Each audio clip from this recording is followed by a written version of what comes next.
This All Day. My name is Dan. That's Mark. Hello there. And this is the I Can Do This All Day podcast. Mark, I'm just going to have you kick this off because this is your brainchild and you are super jazzed about it. Tell the audience what we are talking about today. If they couldn't tell by our amazingly well thought out and handcrafted goods and backgrounds, we're going to talk about one of the best franchises of the 80s and something that has a great Ray Parker Jr. themed anthem that still resonates today. We're going to talk Ghostbusters. We're going to talk Ghostbusters in the film world, not in the animation world, though I have many thoughts on both the real Ghostbusters and Ghostbusters the cartoon, of which hold a wonderful place in my heart from childhood. But yeah, no, that's what we're here to talk about. We've got some breakdowns on the original, the OG movies. We're going to get into the more recent movies, and then we're going to do our thing, which is ranking things, because that's what we're good at, because we can count, especially in the low single digits. Mark, before we go on, I just want to say, just because, hey, shout out to Ray Parker Jr. And I did not realize this about that song, but damn it, Mark, Bustin' makes me feel good. That's normally the reaction that I have as well. And you know what? This conversation is going to make me feel good, just like Bustin'. So why don't you kick us off? So I've got to ask, because I told my wife we were talking about this topic, and like we're going to dig into the old movies and that first movie, which deep love for the OG Ghostbusters 1, or Ghostbusters as it would be. And we're talking about when it came out. It came out in 1984. And you're not supposed to tell people your age, but I was born 1 year before the release of the first Ghostbusters movie. Not to the day, but in general. And she asked me, how did you, who let you watch this movie as a child? So I think the first area that we should cover is just how we got introduced to this as a topic. And myself, it was home video. I think that everybody in the mid to late 80s had like their home video collection, and luckily this had an amazing cast. Sigourney Weaver, Bill Murray, all these great people, and we had it on video. And much like how I was introduced to Star Wars is how I was introduced to Ghostbusters, and the cartoon led me to the movie. Let's be honest, we all watched amazing cartoons back in the day and had the toys, which were aplenty, and very variable back in the day. I remember Ghostbusters being a favorite toy line, but that's how I initially hit it. And I'll tell you, as we go through the first few movies, there were some questionable references that I didn't get as a child, which is probably a good thing. How did you first find Ghostbusters? So I remember specifically when I watched it. I was coming home from preschool, and I must have been, 4, 5, whatever that age is. But I specifically remember walking home from preschool, and my brother came home. I think he was in, like, I don't know, 7th grade, 6th grade, 8th grade, whatever. And he had gotten Ghostbusters from the library. So not even from a rental video place, but from the library. For any of those who used to go to the library, or, if anyone goes to the library anymore, you used to be able to get VHS videotapes. And that's when I watched it. Just like you, I did not get a majority of the references, but I just thought the movie was cool. And the fact that you could bust ghosts, that was really appealing to me. I also knew about the cartoon. I think I got into the cartoon after the movie, because I don't think I had any interest in it. But one of the big reasons why I did want to watch that movie, and what really caught my interest, is the cast, because I remembered some of the cast from other movies I had watched. It's interesting you bring up the cartoon, because I think there's something to point out there. The movie came out in 84. The cartoon started to run, the real Ghostbusters cartoon that mirrored the characters from the film, as opposed to the one with the monkey. Not that the one with the monkey was bad, but there's a whole battle over naming. There's a there's a Netflix special on the toys that made us that they'll tell that story. I don't need to. Um, shout out to Netflix. You should totally make a Netflix out of this. But in general, I think that there's something to be said. They made like 140 episodes of that cartoon, which means that it ran for a good amount of time. And the toys from the cartoon, because there wasn't like a toy line from the movie. The toys from the cartoon were the thing that brought me in. I probably had too many action figures as a little kid. But when you're an only child, that just happens. You just get toys. And I remember that they had all of the ghost busting gear that was out there. And then you saw it in the movie. It was just the coolest thing. I never had any of those toys. So Oh, as we go on to a lot of these discussions about stuff, I didn't have toys as a kid. Not saying that to have people feel sorry for me. I had some toys, but definitely not like, hey, I like this. Can you buy me the toys? Never happened. Ghostbusters toys didn't happen. I went as far as I could with the GI Joes that I had, and those would be the acting Ghostbusters. So they were like kind of all purpose. They were the wrestlers, they were the Ghostbusters, they were everything they could be. And yeah, that's where I am for the toys. did you have half of a Slinky? I had a very messed up Slinky after like 5 minutes. It's very Egon of you. I like it. Um, okay. So that gets us to how we were introduced to these. So let's just dig into the movies because I think there's a lot to chew there. I think we can group the original two together because they have a time frame to them and a lot of crossover characters. And I think we can start by talking about some of the characters and the actors that played them. Before we Before we go go on there, to that, so I want to talk about, like you, is it safe to say that you're a Ghostbusters fan? I am a fan of the original Ghostbusters. Yes. Okay. So I like the original movie. Ghostbusters as a whole, I would not consider myself a fan. So as we go into Ooh. this debate, we might have some very differing opinions.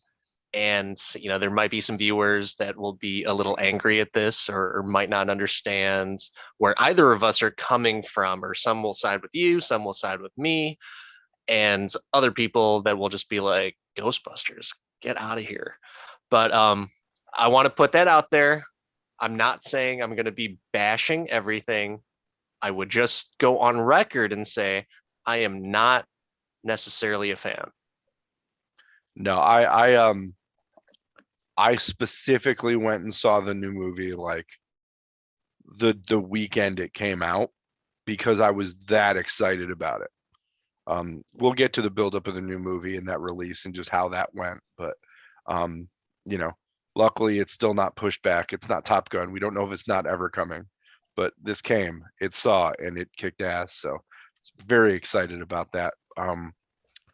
So digging into the first movie, the characters, focusing on let's say the core four of all the films. Right, it starts out. You've got Dan Aykroyd and Bill Murray, who anybody has seen at this point. Right, in the 80s, in the late 80s, Dan Aykroyd actually did like a bunch of movies. They were all over SNL. And it looked like they just kind of let them do their thing at the beginning of this movie. This movie was actually written. Dan Aykroyd was a writer on it, so he was very intricate to the actual source material. Okay, I didn't realize that. Harold Ramis wrote it too, correct? I think both of them did. Let me pull up the wiki behind the scenes.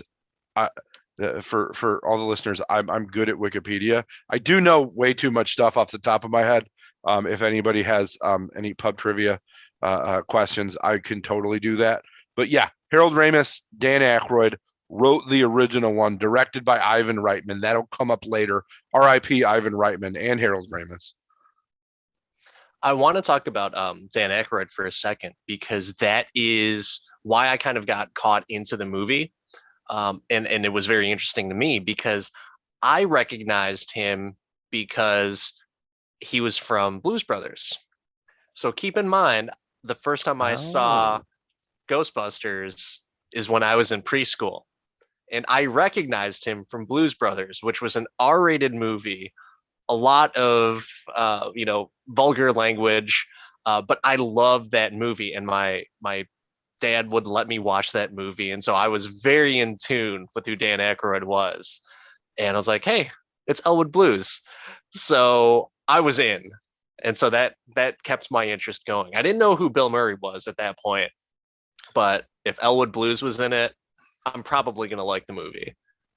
But let's talk about the characters of Ray, or I'm sorry, like of all of them, but let's start off with Ray, right? So he's such a lovable but gullible guy. he was He's the kind of, dopey one. yeah, and think about it from like a overall perspective on a team. There were a bunch of, I think they were all scientists or something to that effect. His Well, his except for specialty, Winston. yeah, right, Winston just showed up, but yeah. that's okay.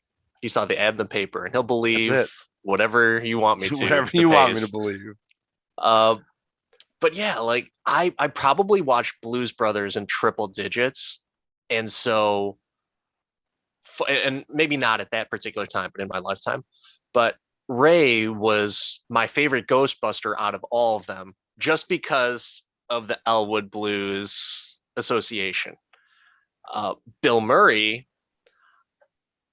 I wasn't too wild about him because, as weird as it is, I like having my lead characters as like studs, muscle. Like I would at the time, I was like, okay, like Arnold Schwarzenegger, he's like the best actor in the entire universe because he could mow down an entire field of people with guns, and he was jacked. Whereas Bill Murray, not so much, not so much. Not He my definitely is an idea. anti-hero. Yeah, he wasn't my typical leading man in terms of stature and presence. So that was my first impression when I first watched the movie. Afterwards, yeah, I was like, this guy's freaking hilarious. And he's such a presence, but he's a scumbag. He's probably like the most quotable out of all of them. Flat out scumbag. And I noticed that I was watching it. This or the most recent time I watched, I went to a drive-in with my family, and this was during COVID because no new movies were coming out. It's like, you guys want to go to the drive-in? Let's check it out. Ghostbusters is on. The kids will like that, and they were, right around the same age. I had no idea. Like, I don't remember all the stuff that came out of Bill Murray's mouth and the overall jokes, but I'll let you kind of take over here. Yeah, no, there's definitely some stuff that's not child friendly that we can get into. But yeah, no, Ray, the lovable idiot. I thought I just enjoyed Bill Murray's energy in it. It was a very discernible Bill Murray character. Bill Murray in movies either plays kind of a jag or like a hopeless, like what about Bob character. But this like established him as in that character role consistently, because even on SNL he would kind of be all over the board. Meatballs came out before this, where he was not a confident, like, he was in Caddyshack. The history of Bill Murray was to get you a laugh, and now the jokes I thought were a little more elevated. And for what I could understand as a kid, I liked Bill Murray. I also, and I'll say this with all discernible nerd credit, Egon was my favorite Ghostbuster. So much Interesting. so that I remember as a kid that was the Ghostbuster that I was like, I think I had the red glasses from the cartoon, without any glass in them, which I got, was something I found funny about the 2016 Ghostbusters movie. But in general, yeah, no, Harold Ramis, definitely my favorite Ghostbuster, and I think it was just the deadpanness of all of his deliveries, which Stripes is another one of my favorite movies from the 80s. Didn't see it as a kid, saw it as a a teen, but in general, like Harold Ramis just gets me. And Harold Ramis got me in these movies for sure. So I want to talk about him really quick. Please do. This might be interesting to you, but watching it again, I was just thinking, this guy is a piece of shit scientist. Like he is, and I don't mean that in like the degrading way, but he takes science to a T to where he prioritizes that, and that's all he thinks about. I don't think he really thinks about the human, uh, the way that it affects humans overall, their well-being, their feelings. I don't think he gives a shit. Neither does his daughter in the third movie. So I mean, we're dead on there. Right, and that's what I was gonna say. Like his daughter was really a spot on. Her assessment of her dad was spot on. I was thinking to myself, like, why does she hate him so much? I don't remember him being that way. And then I went back and rewatched it again. I was like, yeah, he kind of doesn't care about people. It's all for science. But they kind of retcon that to make it nice and sweet to where deep down which we'll talk about a little bit later. Yeah, they made him an emotionally flawed character, which I like that interpretation of the character. And I think that we're all a little bit more emotionally mature in our 30s and 40s than in our however old they were when this came out, their 20s or whatever, right? But yeah, I just enjoyed I will say this: Egon was Sheldon before there was Sheldon. If you look at him as a character, so I really enjoyed Harold Ramis in that role, and the most underrated Ghostbuster for slick jokes and just showing up and doing the things that the other guys, the SNL guys, didn't do. Ernie Hudson, who I thought fit into that first movie rather well, considering the relationship that was had by the other three main characters. He didn't seem like an extra guy. He knew he much like the more recent interviews with the three surviving original Ghostbusters. He knew he wasn't there to be the guy at the front of the line, but he was there. He smiled. He hit his marks, and he talked when they asked him a question. And I'm okay with that. I am an Ernie Hudson fan. I do celebrate him in a lot of ways. Loved him in Congo alongside Tim Curry. Loved him in The Crow. I liked his character in The Crow. But for Winston, good for him being I don't know if I'm going too far into it, but like his character, like he just wanted to get paid. Just wanted to step in, get paid. I can respect that. I will be honest though, I kind of thought he got a raw deal in the second one. They had a throwaway line in the beginning of the movie about how he wanted a different lawyer, and yeah, they just kind of they let him go. He was at the birthday party, right? Him and Ray were at the birthday party. He was at the birthday party. And I don't know. I think there's I might be stretching here, but a good critical analysis of a movie from what I've been told and some of my college days that I remember of media studies and movies is the more outlandish your thought process is for a movie, you're probably on the right track. And I just thought that in terms of Winston in the second movie, they just totally made him into like Token from South Park, where it's like he's just there. The rumor is that the studio wanted to give Bill Murray more room and more jokes. So they took all of Winston's like slick sidelines and just said, nope, we're going to just put Bill Murray at the front of this.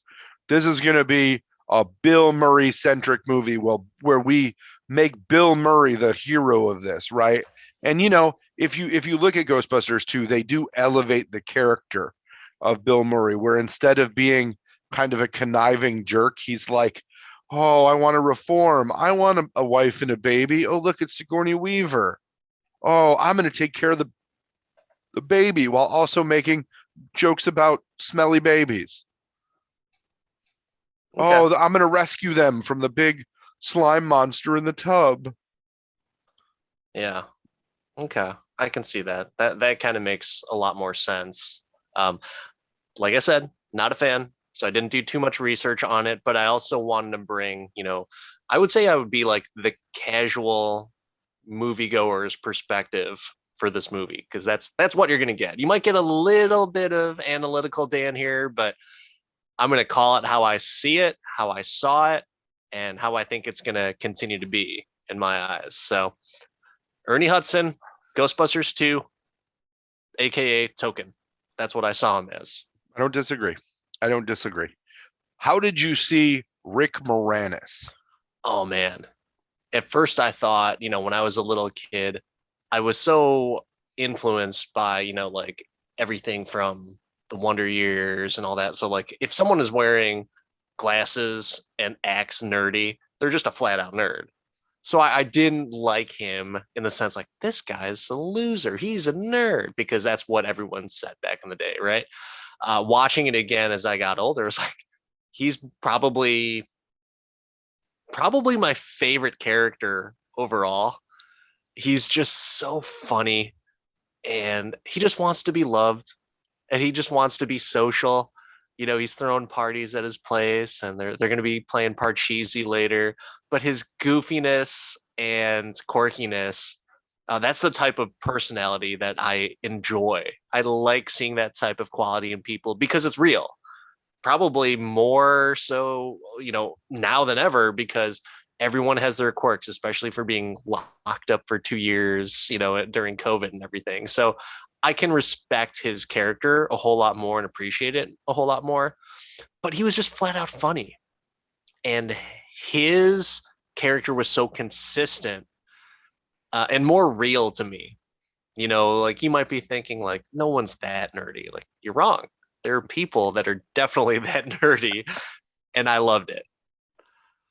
This again, I love Rick Moranis. I don't think there's ever been a bad Rick Moranis movie. I don't think he's touched anything that's gone wrong. I was sad to see him retire. Totally respect the reason. I will say that this had this again, in rewatching it gives me Big Bang feels because it's the same like underdog trying to be cool and elevated. Like I don't know if I just empathize with that or if it just is a journey, but he had such good one-liners and just such little things that just hit you from his character and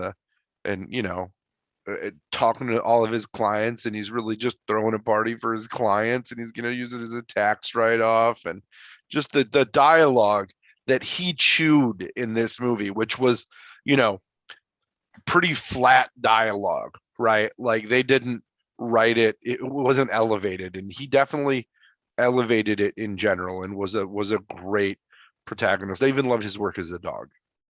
Yeah. You know what I also liked about that is that he never thought of himself as the loser. I really don't think he did. There's a little bit of like him getting down on himself with Dana, but I don't think he ever truly thought that like, oh, this entire audience thinks I'm a nerd or these people at this party thinks I'm a nerd. No, he's being him and there's no apologies. He's doing it as that's how I saw it. And so that's kind of what I liked about it. Like, good for you. Good for you, Lewis. I 100% agree. 100% agree. And again, it was just such a solid performance by a really solid actor that it just hit.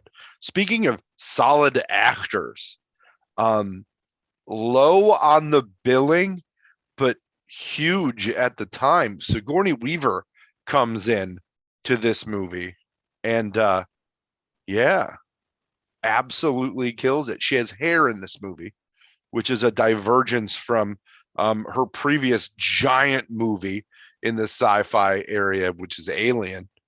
Her hair was fairly similar in length than Alien. I think it was Aliens Oh, where she that shaved it she all had. off. Okay. No. That's when she shaved it all off. That was Alien 3. But James Cameron's Aliens is she had like the Justin Timberlake 2005 or 2000 haircut when he was rocking the whole denim tuxedo essentially. Okay. But yeah, Sigourney Weaver, I liked her in the first one. I thought she was really, a staple in the movie, and it was cool. But I will say, just like I don't see Bill Murray as being my preference of a leading man in a movie, regardless if it's comedy, action, serious, whatever. Sigourney Weaver, not my pick for a leading woman. She did a great job though. Great job on that. And it's just my preference in terms of when I first saw the movie. Now, totally appreciate it. I don't think I could see anyone else being Dana in that movie. The only other character that I want to call out as being iconic in this movie is Annie Potts as Janine, which totally like transitioned over to the cartoon, and all of it. But I absolutely, huge Janine fan. Again, I think it's just the attitude. The attitude works for me. I loved her as a character. And you know what? It's because of her quirkiness and her her persona as a character that I just liked anyone named Janine after that. I just like that's such a cool name and it's such a cool character. I always think of girls named Janine and I like them because I just like that name and it's always coincides with Ghostbusters. So thanks, Annie Potts. It's just such a funny take on a New York receptionist. She also didn't care at all for the job. Didn't give a shit. Not But at all. And that was the best part to me, is she just gave a shit. I think at some point she said, she's quit better jobs than this. yeah, but she still stuck around. So she must have liked it. Speaking of Annie Potts as an actress, we've talked about in other episodes, like characters that you just can't watch in any other role sometimes, where you're just like, nope, can't see them as anything but this. Fun fact, did you know she did the voice of Bo Peep in Toy Story? I did. And also is Meemaw on Young Sheldon? I never watched Young Sheldon. Oh, maybe I'm just making too many Big Bang references right now, but she, to me, effortlessly moved. You'd think the Jersey accent or the New York accent from Ghostbusters would follow her throughout. No, not so much, at least to me. I'm probably going to get negative comments about that, but I don't care. With Annie Potts, actually, that was one of the selling points for my kids. Because my wife is like a big Janine fan. She'd always impersonate the "Hello, Ghostbusters." But when we were going to go see the movie, it's like, oh yeah, it's about ghosts, and oh, Bo Peep is in it, and so that was like, my son who is still a big Toy Story fan. It's like, oh, Bo Peep, and then we went there. It's just another way That's not Bo Peep. Yeah. He expected the CGI person. That'd be. Hey man, that's the only way we can get kids to go see stuff. We have to make a reference to Toy Story or something that they're familiar with. So we did it. He can't talk back right now, so I can't make any comments like that. I feel you're making me fear my future, and I don't appreciate that. Any high points that you enjoyed from those characters, or any consistencies? You talked a lot about the jerkness of a lot of the characters, but any seminal moments that stuck out for you? I mean, really, like for me, Venkman overall is fairly consistent. I just, you know what? I wish I would have appreciated or understood their dynamic a little more because it was kind of inconsistent. And it was one of those things to where in the second movie, I thought the guys just like they didn't like each other. And then they did. Like where it's just I understand. Like I just hung out with a friend that, I hadn't seen in like years and we just caught up like that, like it's like we never skipped a day. But these guys, I don't think that's the case. I really don't, and I don't buy it, right? Because there's animosity there. And so then that it also translates into some of the other movies as well too, which we'll talk about. But I think there's a little bit of inconsistency, like why even have that rift in the I thought it beginning of was the second? I thought it was the Pepto Bismol's fault. So that's my bad. That's my bad. That's what I thought. The one thing that stuck out to me is that the turn they gave Bill Murray's character halfway through the movie. So at the beginning of the movie, and this is the inconsistency, the thing that stuck out, right?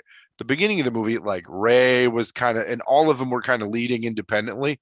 And as soon as the EPA guy shows up, like Peter becomes the leader and tells off the guy from the EPA and starts yelling at people when they shut it down. And then all through the next movie, it's like all Peter all the time. He's leading the charge in a lot of these situations. He's the one that fights off the weird Janos guy, the painting guru Yeah. in the second movie.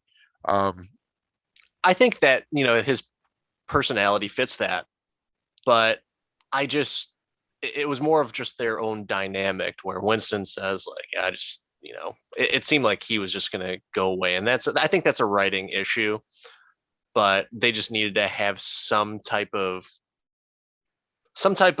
rift, which I'm not sure why.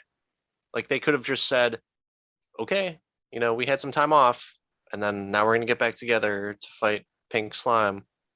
They had a scooper and they had to cut into the street. There was that. Yeah. I'm getting the feeling that the second Ghostbusters movie didn't strike you the way it struck me, but that's okay. That's okay. I thought it would be fun to look at these movies, not from the plot points, because I think everybody kind of has seen the plot points or something, but I wanted to talk about them from the thing that I thought in a lot of cases stood up for me, and that's the ghosts. I thought the special effects in these movies aren't that bad by current standard, right? Like if these came out now with the special effects they have in them, I'm not like, wow, they didn't spend any money on this. Like I'm kind of okay. I'm kind of okay with how they looked practically. Yeah. And with how they used the ghosts to kind of move either the plot points or any of that. What do you think? Well, all right. So thinking of the title itself, Ghostbusters, what do you associate ghosts with? Haunted houses. Fear, which that something scary. At no point in any of the movies was I ever scared. Well, okay, not and in Afterlife, scared. Legit jumps scenes where I was like, "Oh, that was surprising," because I'm so used to all the other movies to where it's more campy, more, it's in your face, but I really don't see how it could be interpreted as like creepy, scary, anything like that. Maybe the librarian, the very first ghost that you see, just because you don't know what to expect. But other than that, man, The librarian scene to me was great. I'm not I saying it thought they wasn't set great. it up well. The ghost didn't need to be anything crazy, but all of the music and the cinematography set up that thing. I'll give you this. Compared to the librarian, the Slimer scene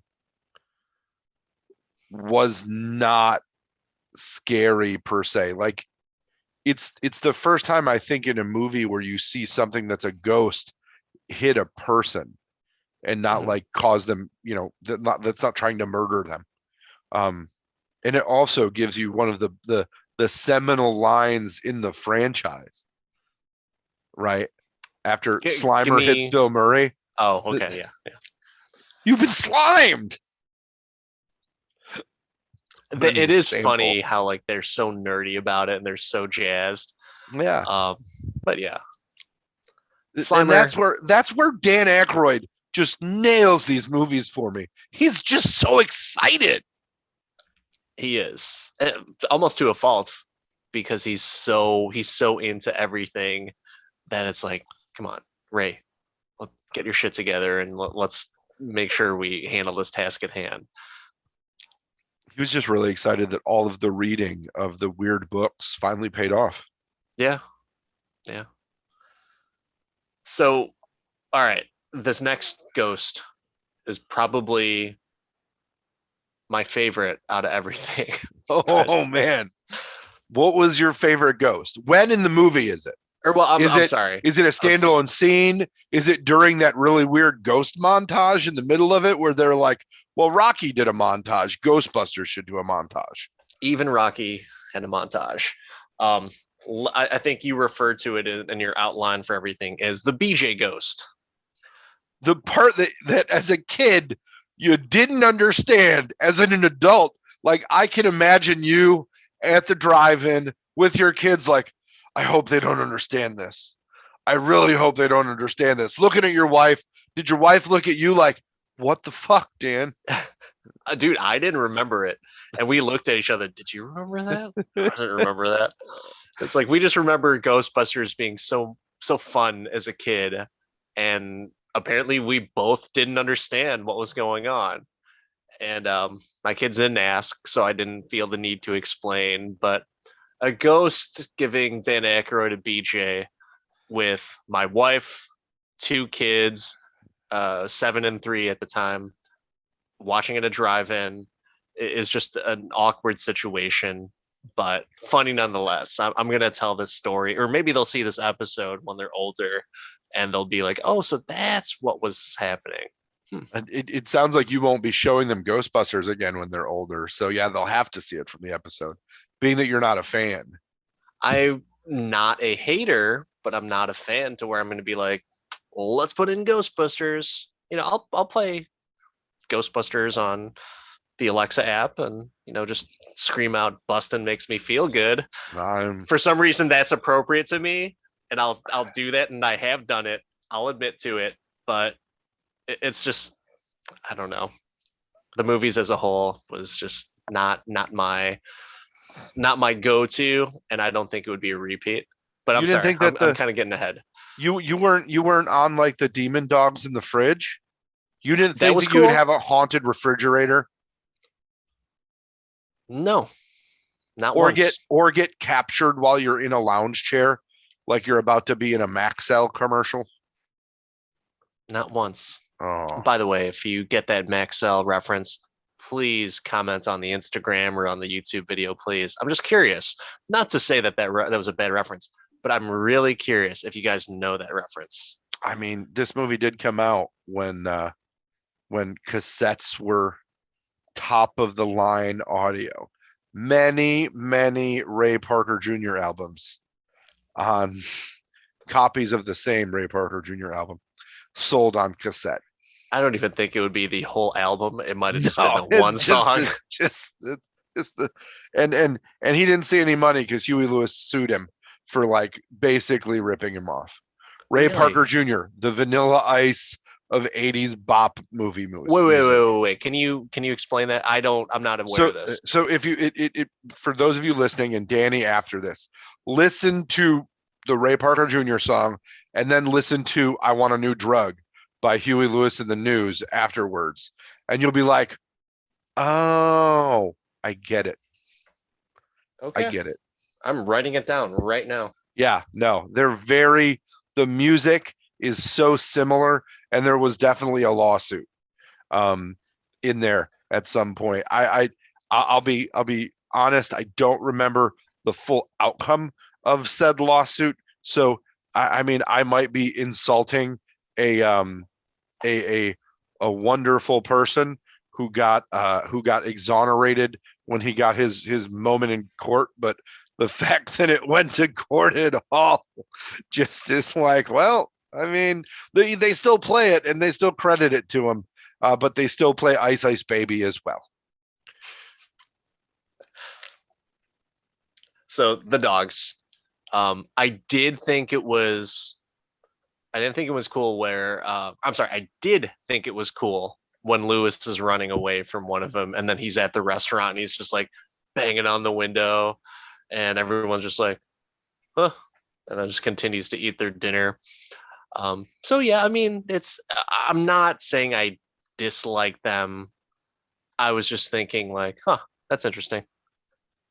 Not scared, not concerned about the main characters. I'm just like, huh, that's weird. What are they doing? Yeah, I don't know. I thought they created a night. This was the early '80s. This was the claymation, like scary character time, like Creep Show. All those great movies had the little the claymation based stuff, and that's what these were, right? They were, at least in the original movies, they were like a claymation, Mm-hmm. um, practical, and I just liked the impending dread and scariness. Like, it scared me as a kid. It definitely scared me as a kid. I must be like a different breed then because there's so many things that did not scare me. Um, and I just can't honestly think what were some things that were in Ghostbusters 1 or 2 that I was like, oh gosh, oh thank God Did the that chair happened. scare you? Like, did you find that disturbing? All the hands popping out and just throwing her in the refrigerator? No, no. And maybe I was like just I can't say I was desensitized because I'd never really watched a lot of horror movies. So it's not like that, Did you right? get But thrown in the refrigerator a lot as a kid? Was it like a normalized thing for you? if Was your older anything, brother that mean? no, if anything, I probably would have wanted to go into the fridge just because it would be like a fun prank to like, pop out and scare someone. So you're a proponent of living in the fridge. Sure, why not? I like it. I like it. I thought that was an interesting take on it. I'm not saying it was bad, but at no point was I like, oh no, they're in the fridge. Like, no, let's get out of here, man. Come on. Fridge was a gateway, man. It was a gateway. Hey, it's a gateway for me for a lot of things, but Yeah, same. it's scarier when I'm going for 5-day-old food as opposed to the scene in Ghostbusters. I'll give you that. I'll give you that. What about the Benatar-esque main baddie of this movie, and apparently future movies too? Gozer the Gozerian. I thought that was cool. And I thought that was probably more creepy, not scary, but I was like, oh, this is a big bad, and I'm like understanding where they're coming from, and this is a threat. This is a legit threat. The dogs, sure, but this person is the legit threat. When you look back at this movie, did it stand out to you as much that there weren't big bads that were females in movies in the '80s? Like, this was like, I don't want to call it a woke situation, but like it definitely promoted the female adversary more than anything else. And I don't Yeah, know, it was because Bill Murray treated women so badly in this movie, and they needed to peg him down with a female character, or what?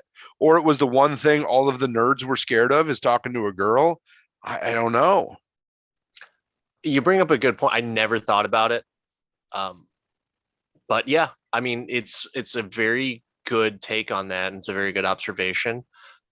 I can't think of any other female big bads other than the mother alien from Alien and Aliens. But other than that, there was no human female that I can think of besides Ivan Drago's wife, but she wasn't a big bad from Rocky 4. Yeah, no, she's scarier now than she was then. I'll say She that. is. There was the mom in Friday the 13th who turned out Okay. to be the murderer. Spoilers. Yeah. Oh man, I can't believe. I guess we probably should say on like every episode that this is spoiler heavy, but you know what? Figure it out. You know what? These movies are super old. It's been over 30 years. Yeah. And even on the new movies, spoiler. You know what? You're listening I'm just to a gonna say it podcast from here on about out. it. Yeah. Come on. We're not releasing on launch day for any of these movies. Yeah. And even if we do, so what? Yeah. So Good what? luck. Oh man. All right. The last big bad from Ghostbusters is the one that I like so much and yet have no idea. I'm just like, huh. Like as a kid, I was like, where did they get marshmallows that had this on them? And this was a Dan Aykroyd idea. But who the hell comes up with a marshmallow brand to do the big bad in the movie? Correct me if I'm wrong. Did they actually create like Stay Puft marshmallows? 100%. Okay. 100%. And they showed him in Dana's apartment at some point. There's like a label on something. But yeah. Oh no. I meant like in the grocery stores, like in real life. Did they come out with like Stay Puft marshmallows? I don't think so. Okay. Why not? Jeez, that's gold mine right there. Because they were too busy making Ecto Cooler, the best high C flavor ever. Very, very true. So Stay Puft, the best. Absolutely the best. Just imagine, a 100-foot marshmallow man just trotting through New York City with a big smile, just super cute, huggable, lovable. But then you had to make him angry. You had to blast him. And then he just has this face of anger and hurt and fire. Yeah. Now it's go time. He's going to mess the city up. Which, shouldn't he have messed up all those skyscrapers as he was walking? If he's going to destroy the city. I mean, maybe he didn't have the kinetic energy plus mass that it would take for marshmallow to do damage to steel. Nope. Nerd alert. Nerd alert. Nerd alert. Have you watched the rest of the movie? No, I did, but that was my Egon approach to this entire marshmallow man, not Godzilla situation. Yeah, but I liked it. I loved it, actually. I don't think there was any actual physical damage caused by the Stay Puft, other than he squished some things he stepped on, but he didn't like smack or swat anything. And even when he climbed the building, there wasn't like footholds from what he just like squished his way into a little window and just climbed up. Yeah, nothing. There's nothing. No damage. Nothing. Just some smoosh. Would you say and the sploosh at the end? Yeah, that was cool, dude. I wish I could just experience something like that. You want to be covered in marshmallow? It would be fantastic. It would be freaking-tastic. It'd be just really imagine burning how fun. And hot. I imagine you like having 3rd-degree burns. It's the most impractical. Like, who has cold liquid marshmallow? Those things don't work. I know. I love fluffernutters, and that stuff. The stuff. The marshmallow stuff does not have a pourable liquid form unless it's scalding hot. No, you're wrong. You are wrong. Am I wrong? You are. And Mark, not to burst your bubble, but you've been wrong frequently. It happens. But yeah, marshmallow cream, absolutely. You can certainly, maybe not, like it might be a little, maybe it's my Florida heat that allows it to be the humidity that gets you. Maybe. But anyways, to go from solid form to liquid form. It's fairly liquid. Okay. I mean, think about it from like Ice Freak, man. I'm talking about like ice cream stores now. Like, how do you think they get it in to their little twisters or McFlurries or whatever the frick you want to call them? I don't think they have marshmallow McFlurries, but there is marshmallow cream that's used at Dairy Queen.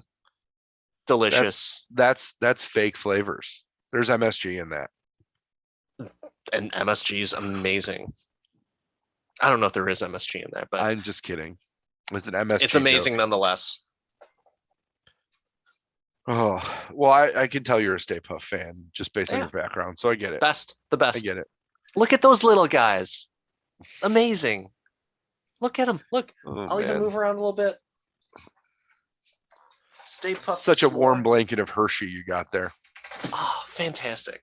I love that in the Afterlife movie. So good. I'm so glad that they had multiple Stay Puffs, little mini marshmallow men. So we talked about the Ghostbusters 1 villains, or ghosts, as it would be.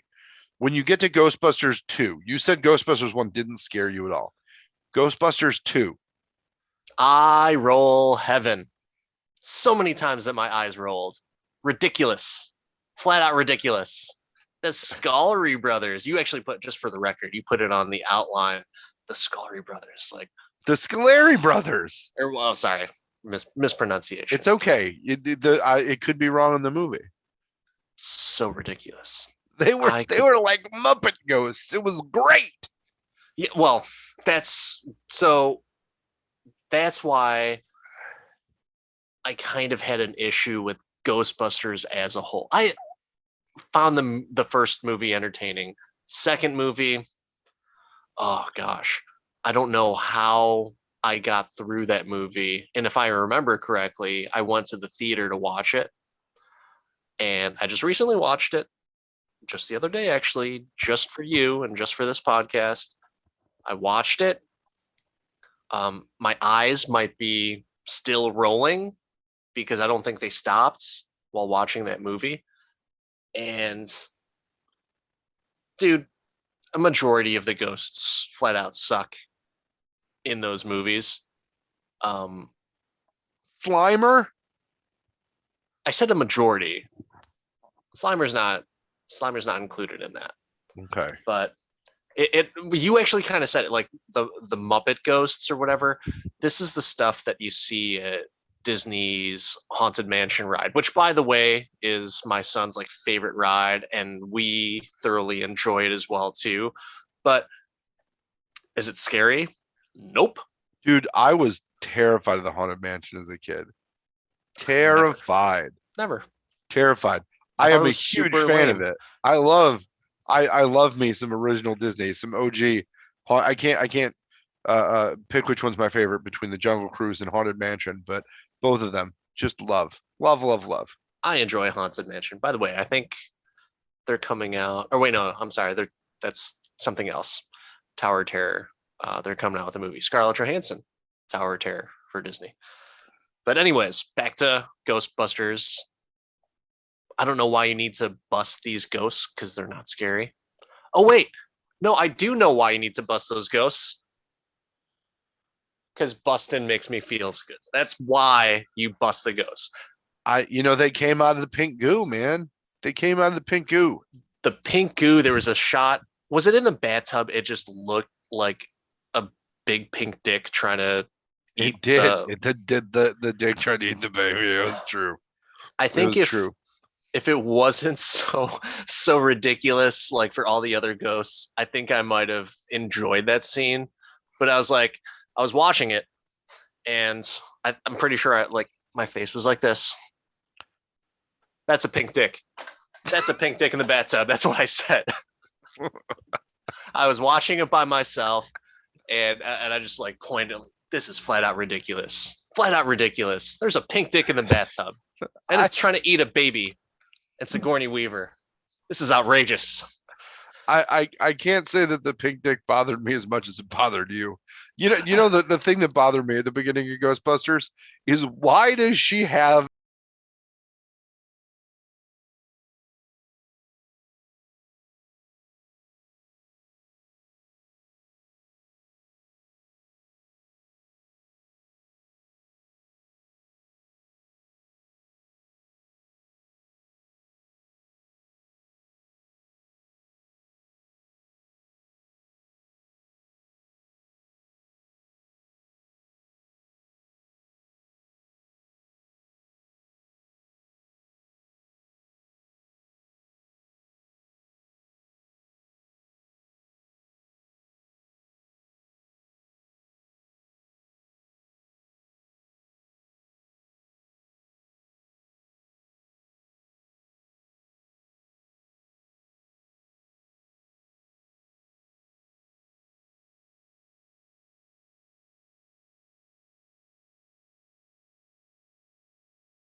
in case you didn't know this, I love the first Ghostbusters movie.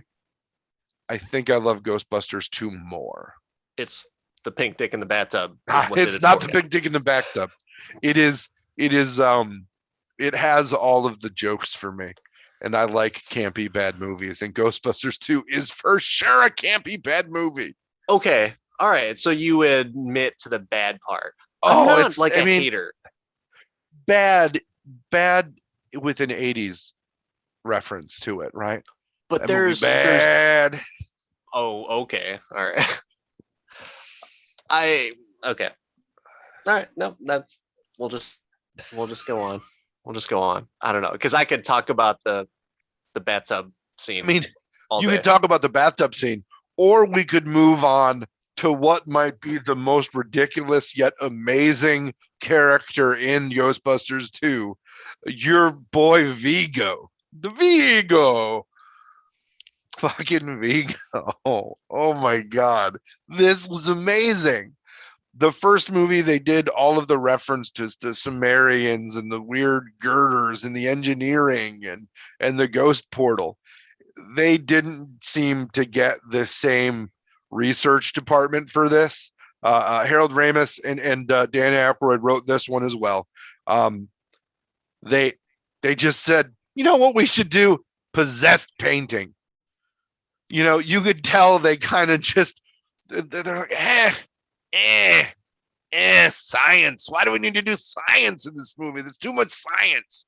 Let's just do a painting. They've done Nobody's done that before. Why not do art? Science followed by art. Well-rounded. Well-rounded. Oh, I mean, at the end of the movie, they all are Renaissance men. That's true. I was actually thinking about that as being my background, but I couldn't find it. I tried. It wouldn't scale this way. But yeah, no, Ghostbusters 2 is amazing. The Vigo was like, you should have liked him as a character, because he was like the cheap evil Schwarzenegger character. He was like a bad guy that just missed getting cast in Conan, and they're like, oh, well, we're doing a Ghostbusters movie. I just want to be in that. well, I was gonna say it's very reminiscent, and I don't know the actor's name, but the blonde guy from Die Hard, like that's Yes. who I pictured. Yes. Or if you've ever seen the movie I Come in Peace, the blonde, long-haired, I don't even know if it's the same dude, same villain there. And I figured that they should have just gotten the same character. Maybe they are the same character. I don't know. They all seem the same to me. So no, Carl was Alexander Godunov Goodunov in that movie. So he was not the same character as the wonderful guy who played Vigo, whose name is, if I could properly scroll IMDb, I would have it, or I should have prepped and probably had this available in general. Let's just get it straight. He sucks. Wilhelm von Hamburg. He doesn't suck.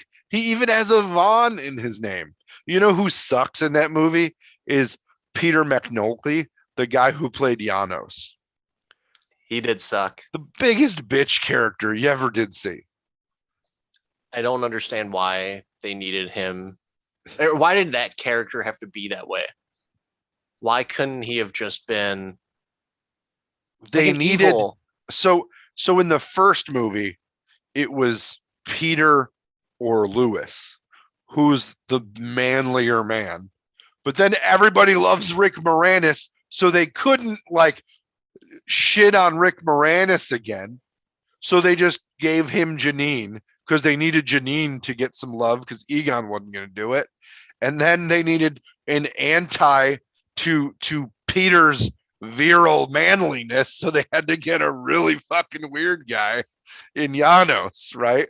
So Peter could rescue Dana from her weird, kind of sexually harassing, high-voiced, really short boss.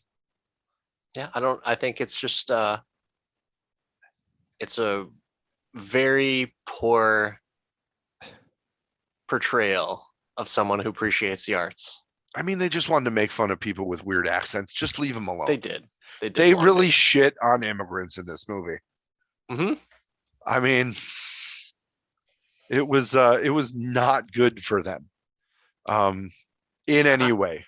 I don't have anything else to say about that dude. It's just like he's just the bitch of the movie, He's and just they didn't even. There's no apologies about it, really. They're just like, you're a bitch. That's it. You're the bad guy, or the catalyst to the bad guy. Oh man, Just I love awful. it. I love it.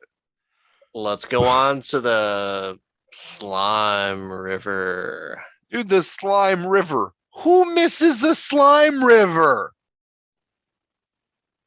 This is so the slime as a character or as a plot device, I didn't mind. I was like, okay, maybe there's but it was reactive. Like they did something with it in the end. It helped them do it helped them get in the third act enough whatever to do the thing. Wait. It helped the Statue of Liberty walk. Stupid as shit. It didn't walk. It didn't walk. It strutted. It strutted to Jackie Wilson, baby. Sorry, my eyes are hurting again just from. I was trying to prevent them And from the rolling. Statue of Liberty broke the dome made of the same material that created enough kinetic energy to animate it. Yes, that is what happened. I love how bad it is. Love how bad it is. And somehow, it just so you know, this viscous, versatile liquid had enough properties to where it was thick, but also it had the same buoyant qualities or the same buoyancy reactions as water. So when they fell into this thick, viscous liquid, mass didn't push it out of the way. It held them up so they didn't drown in it. Fantastic. The physics behind it baffle the mind. I am baffled right now. So baffled. Baffled the mind. And it can form a dick, apparently, that comes out of a bathtub. Where the hell did the slime come from? Did they even ever establish that? Apparently, it was there for a long time. And New York wasn't, there weren't enough assholes in New York yet, which I don't believe for a second. I've been to New York many times, worked for a company in New York, plenty of assholes. Plenty. Assholes aplenty. Oh, man. Another reason why I just did not like this movie. Just didn't like it. Stupid. Like, you know what was stupid to me? I'll tell you what was stupid. It was we can continue on with the slime, but I have to say this. The slime wasn't the dumbest villain in this movie. The dumbest villain in this movie was the evil ghost baby carriage and the little weird ghost Janos guy that came and snatched the baby and then flew away. Like randomly. Like, baby, come out on a ledge. Like, I have a 1-year-old that walks. He would not navigate a ledge well. And then just jump in a carriage and get flown away by a little scary Vega fight. I don't know what's going on, man. I can look past the baby on the ledge and walking on the ledge, but that's your problem with the the villains. I thought they could have done better. They could have done better on a lot of villains and a lot of points on this movie. I don't know. Like, I'm glad. Seriously, I'm so glad that you're enjoying this convo because I'm bashing, one of your movies that you hold in high regard. But it's a bad movie, man. I can't. Normally, I'm like, yeah, you know what? I can see where you're coming from. Oh, I appreciate that point of view. There's nothing that could be told to me unless you told me that they just backed up the money truck and Harold and Dan were just like, yeah, I don't give a shit. Let's just sign this check. I guarantee they did. Merchandising rights, all of that. Yeah, They backed up the money truck. And I will argue this now and fervently later, nowhere near the worst Ghostbusters movie. I might disagree. Nowhere near I the might worst disagree. Ghostbusters movie. I'm not saying that's for sure. But I might disagree. The other thing that bugged me about this movie is the feelings of the people influenced everything. I thought that It's was like- a interesting take on it. I thought that was That an you could interesting yell take. at the slime. I'm fine with that. I think that's an awesome, and they kind of looped it into what Egon was researching before. But what I can't get is that the shit just appeared, or it was always there, always there. I mean, it started as a drip, and the more people yelled, the bigger it got. GTFO, expanded. man, GTFO. You mentioned the Statue of Liberty, and I got to ask you, what was the better Ghostbuster transport to you? Ecto 1 or the Statue of Liberty? I will go with Ecto 1 all day long, even with that annoying siren. The European It's so siren? iconic. Yeah, it's so iconic. It's just, I'll take that all day long. The Statue of Liberty, man, like, that's so stupid, so dumb. I remember seeing that because I think I saw it was in the theaters, but it was at like the dollar show, and I forgot about the dollar show. even Yes. young Dan at the time was just like, why the hell are they in that? Like, this is stupid. And as a child saying that, I revisited the movie and was thinking, young me wasn't that far off. Not far off at all. I enjoyed this movie. I loved it. And I didn't. The Statue okay. of Liberty part didn't bother me. It didn't bother me. They used an NES advantage to drive the Statue of Liberty. I'm like, I have that controller for my Nintendo. I played the Ghostbusters game with that controller at some point. I remember in the BTW. Ghostbusters 2 game that I think the first clip of it is them in the Statue of Liberty or whatever, but whatever. The Ghostbusters 1 game, the original Ghostbusters game for NES. Love it, but it was such a bad game. It was so hard to play. Weren't It was great. Weren't most movie video games awful back in the day? Like, it was Up just until like The Lion King and Aladdin, yes, they were terrible. Jaws was a terrible game, but it was still pretty fun. It was 8-bit, man. It was what we had. Yeah. Played it for hours, but yeah. Most of them were awful. So let's do this. First movies, best ghost scene. Do you count Stay Puft as a ghost or no? I think it's a different scene, and he was of another world, so we can say yes. I mean, if that would be my number one pick, pretty damn obvious. But Slimer would have been my go-to if it wasn't for Stay Puft. Not just because it was a cool effect and he got slimes, but it has lasted the test of time. It was so popular in the movie that they turned him into a good guy that hung around the house in the cartoon, and also, weirdly enough, in the second movie, unexplained. Unexplained. Totally unexplained. Totally unexplained. I have no idea. I'm gonna say, and the Slimer scene is the one that I think is the best, and I'm gonna tell you why. And it's just a weird Mark quirk. I love the Shining reference in it. Yeah. I love the fact that and they didn't say it, but it was just such a lineup of that Kubrick scene, and it just worked for me.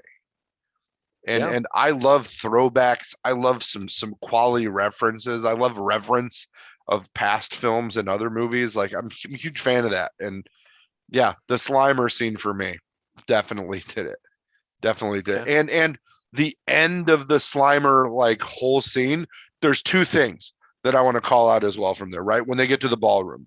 One, I've been trying to convince my wife to let me rip a tablecloth off of a table that is set for 10 years, And I almost did it this year last year at a wedding. And even as the wedding was ending and everything was like, nobody would have known, she still wouldn't let me do it. And I'm still kind of mad about that. But you know, never fight with your wife at a wedding. And two, we came, we saw, we kicked its ass. Probably the best one-liner from all of the movies. No. Oh, what was your one-liner? What do you got? It's true. This man has no dick. Okay, I'll give you that. Fantastic line. It also, when somebody asks you if you're a god, you say yes. I think that those 3 lines prove that the first movie was better written than the second movie. Yeah. I mean, I do not disagree. Might even be better written than some of the others, arguably. But is it better written than the song from which the famous line "Bustin' makes me feel good" comes from? Right there, man. It's up for debate. It's up for debate. I don't know. I've never seen a T-shirt that said, "It's true, this guy has no dick." I'm sure there is one. Maybe. I'm sure there is one. Maybe I'll. If only we knew somebody who could make a T-shirt. Oh man. So, all right. These were horror movies. They're comedies, right? Yeah. I think we talked about earlier. There wasn't really like anything about these movies that were like there wasn't a gross out scene. There was the slimed scene, but was it bad? No. How did you feel about them using the slime and basically shooting it from a fire hose in the second movie and just sliming people? Like a giant sliming cannon. I don't know what you want me to say here. I mean, do you want me to say something positive? I mean, the effect of the positively charged slime would make you say something positive. Because obviously there's positive and negative slime in the world, Dan. Mark, I feel like this is like a date that what do you want me to do right here? I want you to play some Jackie Wilson and get positive. That's what I want you to do, and perhaps dance like a toaster. Dance like a toaster. Okay, all right. So I will say, notice how all of my favorite parts of these movies are all just like lewd and crude, but the point where Peter asks Ray and Egon, like they're spending so much time with it. Did you sleep with it? And then just their Egon faces can't say no. Yeah. I didn't, once again, one of those references I didn't get when I was younger. It's like, well, what's wrong with taking a nap with it? You know, no big deal. And then now I'm just like, yeah, all I could think about are the plethora of ways of self-pleasure with a bunch of slime. And I was just like, man, it just reminds me of that scene in American Pie where they show the overview of the pie. We'll just tell Mom we ate it all. There you go. Oh man. So, I forgot about that. So that was one of those things you didn't get till you were an adult, right? The BJ reference from the ghost, the did you fuck the slime? I promise you. Well, okay. Yeah, we're pretty much like that. That my humor pretty much thrives on jokes like that. So I think you spent 5 minutes making a pink dick slime joke earlier. I think everybody knows. Hilarious. I think that they heard about you yelling out and calling out to those around you. The guy with a 3 and a 7-year-old. There's a pink dick. There's a pink dick on the screen. Well, hold on. They were not around when I said that, but this was after hours. Or were they just in the other room like, there's Dad yelling about pink dicks again? All right, moving on. Just, it's such a stupid movie. Dude, you want to talk about stupid movies? Okay. Let's We'll talk about a stupid stupid movies. movie. So the original Ghostbusters came out, we talked about this, right? 1984. Ghostbusters 2 came out in 1989. And then in 2016, they decided we should make another Ghostbusters movie. And I will tell you, I wasn't upset that they were making a Ghostbusters movie when I heard in the phrase, they're making another Ghostbusters movie. And then details about said Ghostbusters movie were released. A lot of details. I'm going to say this. I love the movie Bridesmaids. The cast of Bridesmaids is amazing. I also love SNL. And the SNL cast members that were in the 2016 Ghostbusters movie are amazing in their own ways. But somehow they put this shit together and oh my God, it was an abomination. Now, 2016, full clarity, when this movie came out, I was very distracted by baseball because the Cubs won the World Series. And I was following that, ended up at Game 7. It's an amazing story that, whatever. I'm still Humble brag. Yeah, no, Chicago humble brag. Cubs 2016. When you pay that much for Game 7 tickets, you bring it up at every possible opportunity to try and get your money's worth out of them. But totally worth it. Total huge fun.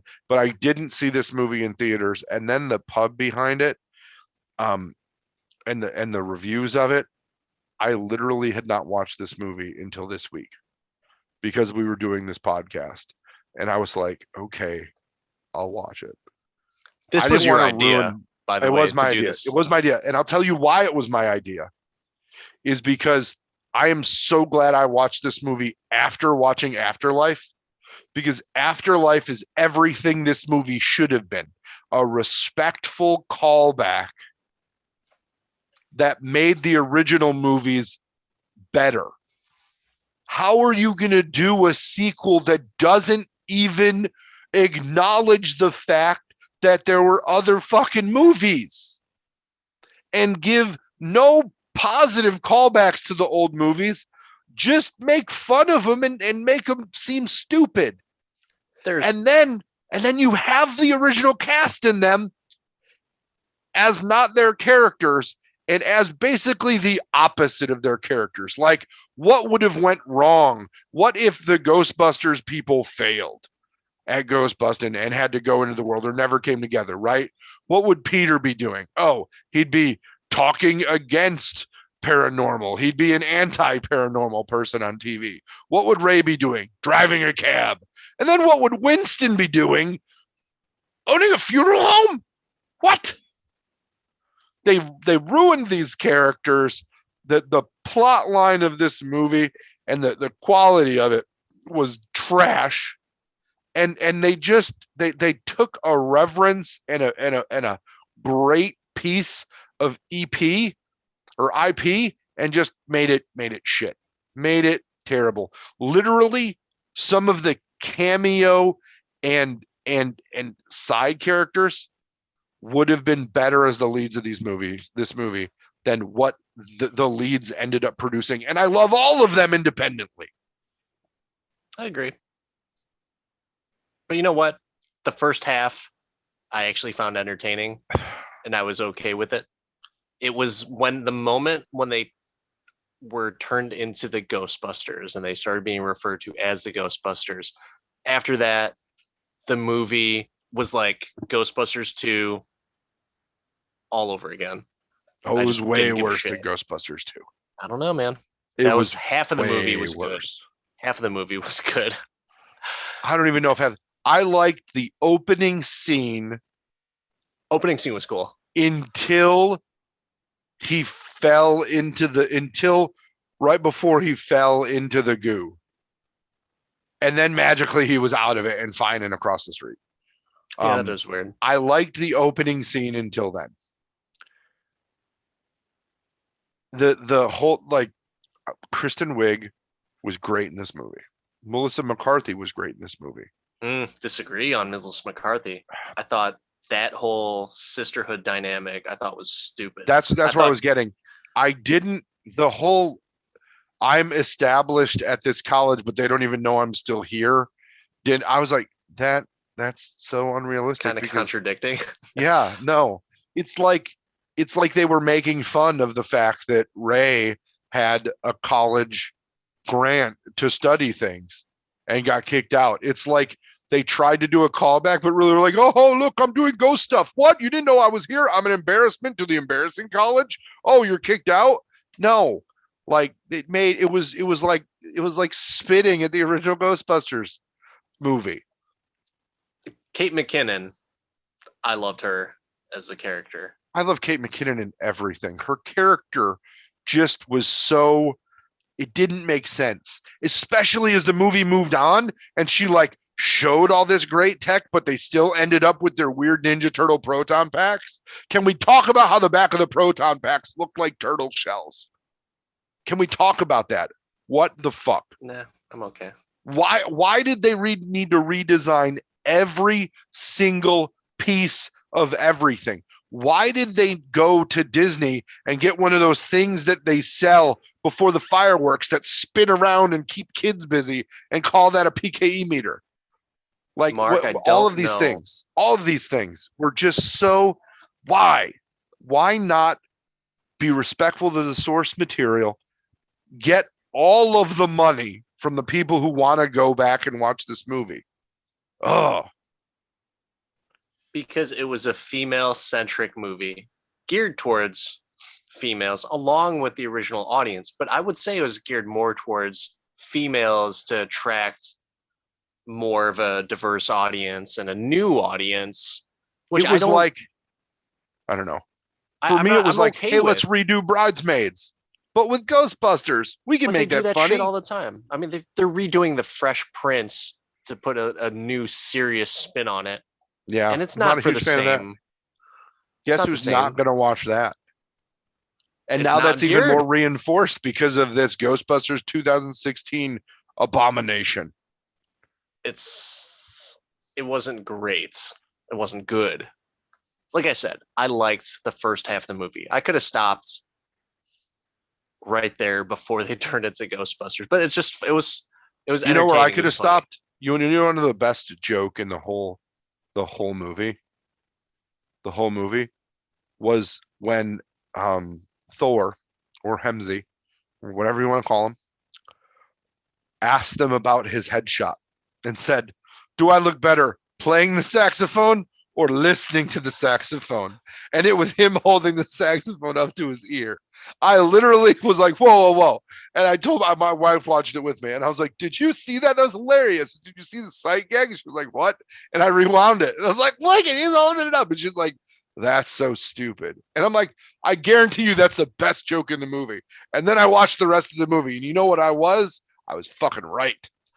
I didn't think of that joke specifically, but when he covers up his eyes after like the loud noise, and Kristen Wiig's like, oh, he covered his eyes. Like, I just thought that shit was funny. He can do no wrong. He can literally do no wrong in my eyes. The fact that they had to make him get possessed, it was stupid. It was so stupid. The scene with the nerdy guy that I for sure thought that they were going to be like, this is the hotel where Slimer was at in the original Ghostbusters. Like the hallways looked the same. I thought they were going to do that. I'm like, oh, maybe they're going to get there. Maybe it'll. No. He was talking about apparently resurrecting Nazis because all he talked about was gentrification by ghost. Like, I was like, this has got some Nazi tendencies. What the fuck? Like, huh?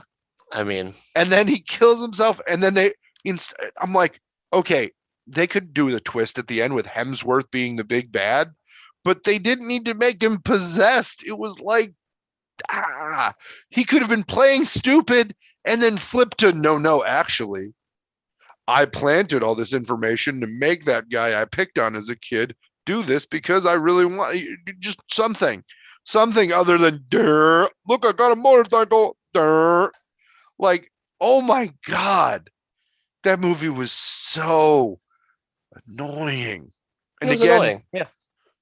well, for me, in any great sequel, there's callbacks and there's reverence. And the only callback they did was that the Hook and Ladder 8 building was way too expensive for anybody just trying to start up a business. What are you doing? Again, spitting on the original Ghostbusters movie. Do you have anything to say about it? I've ranted. This has been a one-sided conversation about a 2016 Ghostbusters movie that I know you have thoughts on. First half was good. Second half was garbage. I liked Kate McKinnon. Her new gadgets were cool.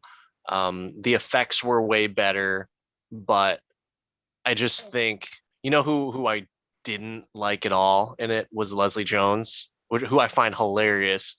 But I just think it was almost like the opposite of Winston, right? Like, you know, Winston was able to kind of, when called upon, Winston will answer. Leslie Jones kind of just like, I'm gonna make myself known in this movie, which that's her personality and that's cool, but it could have been done in a different way to where they were more cohesive.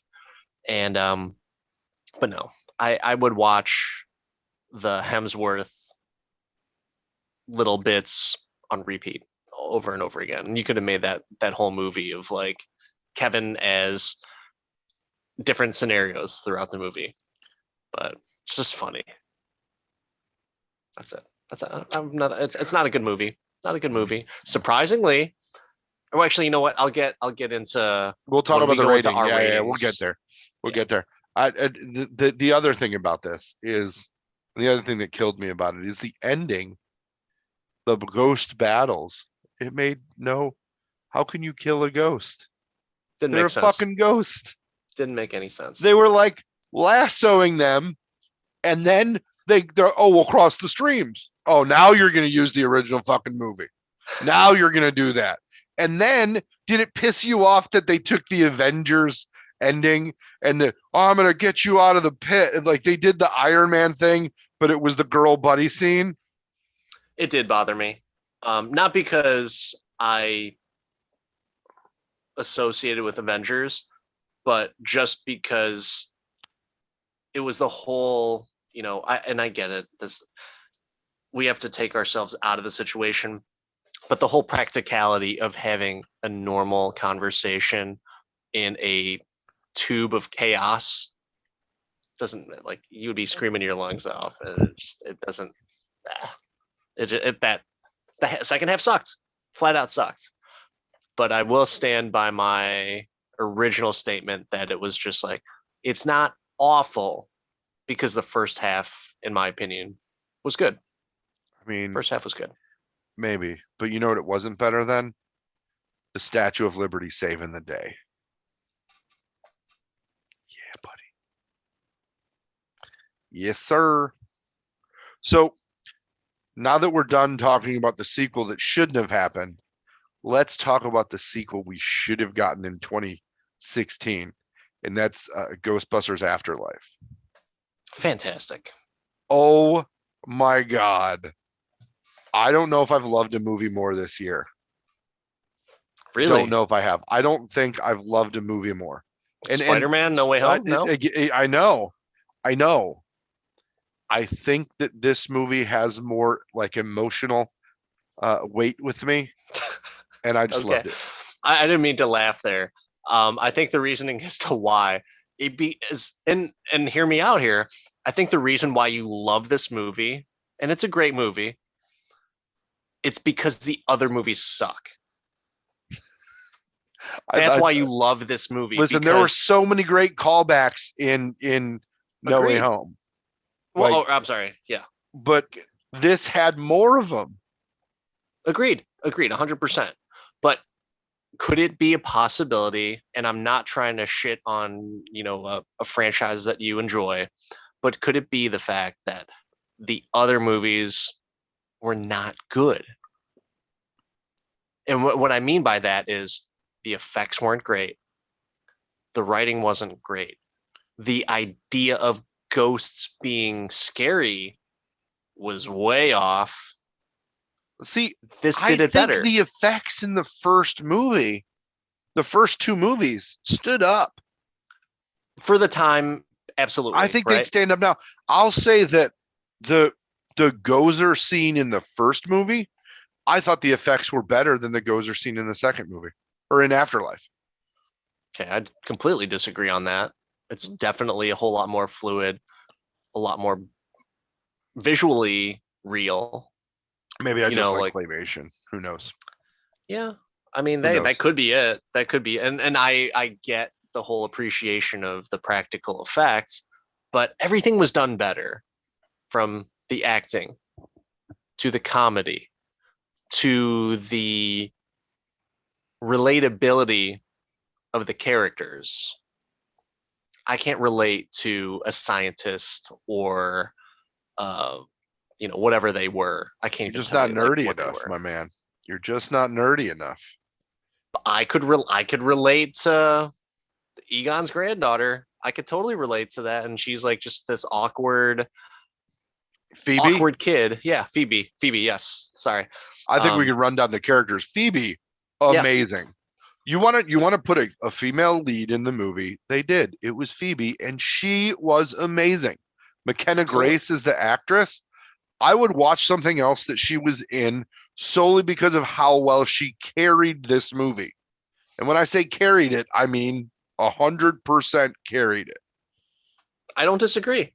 She was great. I thought she was, you know, dead on casting.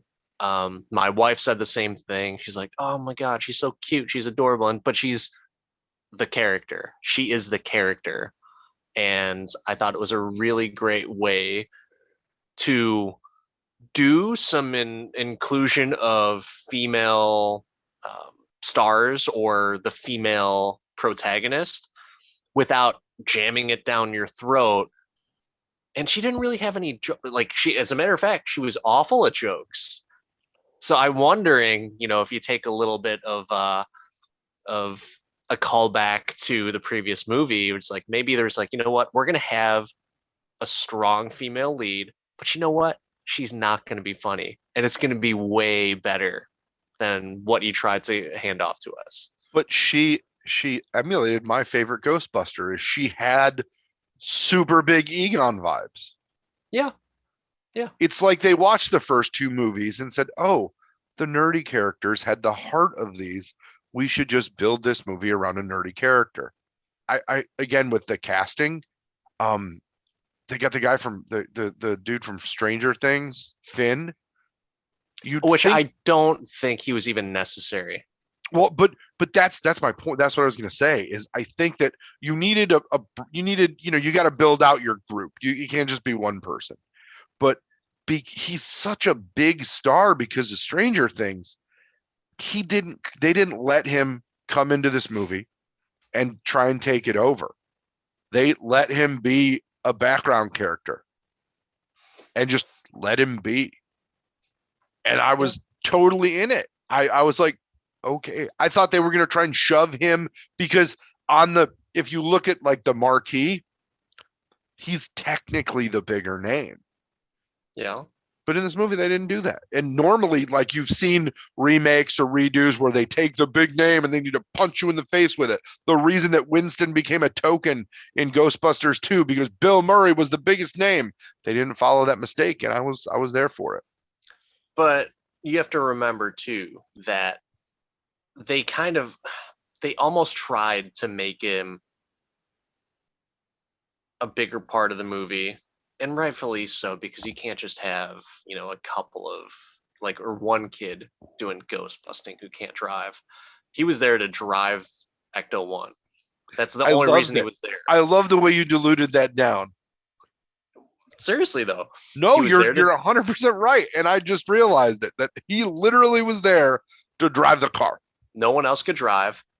And here's a hot take on it. He was there to introduce female token into the cast. That's pretty much what that was. She didn't have a function. No, no, other than being like, oh, we're gonna balance it out. We're gonna have two girls, two boys, which I'm fine with, but there has to be a purpose. There has to be like, give her some type of talent where it's like, I'm really good at fixing stuff. So this car or whatever, like I think that's, Finn or what's his name? Gosh, Trevor? Trevor in the movie. Trevor was there to fix the car and drive it, right? I can't tell you what. She took Trevor to the mine. So that's it. That's her talent. That was it. Her contribution. And she knew some background, but the podcast kid knew background too. Yeah. Logan Kim.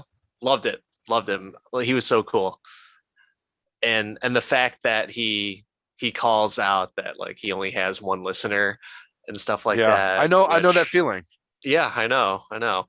But it's interesting, as that it turns out to be Ray, who's the one subscriber to his podcast. Yeah. But again, reverence. Yeah. Reverence. But Don't of disagree. course there's reverence because the original director's son directed this movie. Jason Reitman. Jason Reitman can do no wrong. So reverence going into Carrie Coon's character, what a see you next Tuesday, right? Like you were just, if you were like me, I was thinking like, why is she talking so much shit about Egon? He wasn't a bad guy. And then after rewatching, I'm like, yeah, kind of was. He's a scientist, all logic, no heart, but a little bit of heart in this modification. He made a timeline. Yeah. Which is a very science thing to do. A timeline with pictures.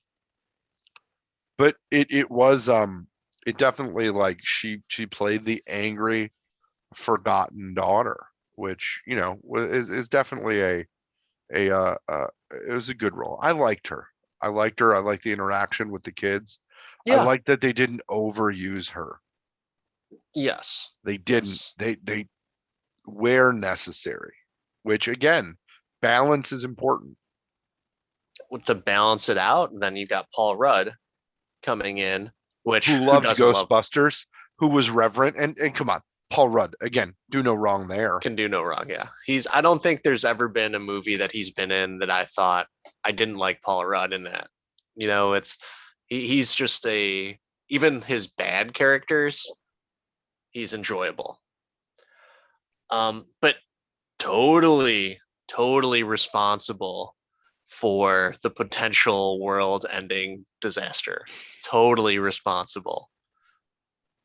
Do you disagree? When he was possessed and broke the proton. I mean, when he let the initial ghost out to who then went back to that mine, right? Am I remembering that properly? Yeah. All his fault. Everything was his fault. He didn't know, and neither did she when she found it in the floor. But still, it's his fault. His fault. It's Egon's fault that the trap didn't work. Who knew you had to shoot with a proton pack? He endangered children's lives by saying, "Hey, let's fuck with this thing." And dude, those kids could have totally died when the ghost like whipped through the buses. He was and a shit. Summer school teacher, bro. He was literally the Randy Marsh of this movie because he was a geologist. He was responsible for those kids, and he failed that responsibility. They survived. Put them in harm's way. He would be canceled. He would be fired in today. Like, it just wouldn't happen. No, that's small town America everywhere, dude. That only happens in big cities. But I did like him as a character. I thought it was a nice balance in the fact that he was a Ghostbusters nerd. That it's like, okay, cool. Good He for was a him. fan. He was It a would have fan been for nice. sure. It would have been nice that he had some connection to the Ghostbusters, and that's why. Like I almost would have been like, oh, he would have been a cool, you know, I don't know, a cousin to Venkman or something to that Yeah. effect. You Yeah. know? I mean, at least he knew about it. Like he Yeah. did that. He introduced it well. Yeah. He did. He had great interactions with the little Stay Puft Men, which was amazing. Fantastic. Yeah. I mean, Um, there's a reason why I'm hanging out with him right now making dude, s'mores. yeah, no, for sure. The next actor on the list, Celeste O'Connor, played Lucky, which was you called her female token. I didn't know the name of the character at all. I don't think they ever mentioned her name, honestly. No, I was like lucky she was in the movie. You know, it was such a useless character. But I think I reflect on the original Ghostbusters movie, and other than Tood, did Janine do anything? A nice callback. I think there needed to be a reason as to why they were at the house. I was a little confused of the dynamic with her and Egon because I thought, from what I remembered, I thought that they would have gotten together, but I forgot about Lewis and her. Yeah. There was a deleted scene where she explained that she just handled like his business affairs. Yeah. And paid the bills or whatever.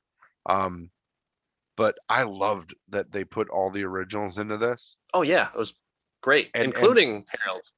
Oh, dude, the end. We'll get to the end. The end. So good. Yeah. So good. But having Ray in it and referencing Ray as a cult, and he still has the same number, and it's the red phone, like the whole thing got me there. And the fact that they made Winston a successful businessman, like he was still about that money. Yeah. You kind of made me appreciate his scene a little bit more because I thought, oh man, they really gave Winston the shaft on this one. But at the same time, no, they made him out to be the successful self-made man and not just hanging out with the Ghostbusters or you know the remnants of them. Although I will say overall like with the characters of everything, they brought everyone back. It was all fantastic, but I will say that they were, once again, this is consistent with Ghostbusters 2 inconsistency, that they liked each other, they didn't. Then they liked each other, and then they didn't. Like, what a bunch of half-assed friends. Like that, though. Like, you have relationships where things go bad, things go, and then as you get older, like, you're just like, I wish I wouldn't have focused on the bullshit. Do you have those relationships with people that you save the world with? Well, I've never saved the world, Dan, so I don't know. Do you? That's a bond a lot stronger than I would think than some type of financial issue or whatever it is. I don't know. That's my thought on it. So I thought that was like a cheap plot points or lazy writing that's like, nope, they haven't talked in years, and that's the reason why. I mean, Egon's Tood just rubbed him the wrong way, like it rubbed you the wrong way, apparently. I mean, Winston paid Ray's rent. They talked about at the end, but yet they didn't even talk. Isn't that weird to you? You don't have friends that you don't talk to for a few years, and you just not ones that'll pay my rent. You know, inconsistency there. You don't have good friends then. I guess not. Guess not. Oh man, well, Mark, if you want to pay my rent, because you haven't paid my rent, so sorry, buddy. I think that you can stand on your own. You're capable. I believe in you. I don't know. After watching these movies, my legs feel a little weak. Oh man. One thing I liked about this movie as well is, unlike the 2016 movie, where they pulled every recognizable face they possibly could into just showing up in it. The only person in this movie that was like, really? You? Was J.K. Simmons. I totally forgot he was even in the movie. But I thought it was hilarious that they made him the character that started the whole thing in the first movie. And he was just like ridiculous. And I'm like, how did they get J.K. Simmons to do this? I don't care. I think it's hilarious. And he literally was like, he woke up, he was alive, he was dead. And that was it. And I was I was like, okay, it's kind of hilarious. It was like, I'm here for 5 minutes. It's all right.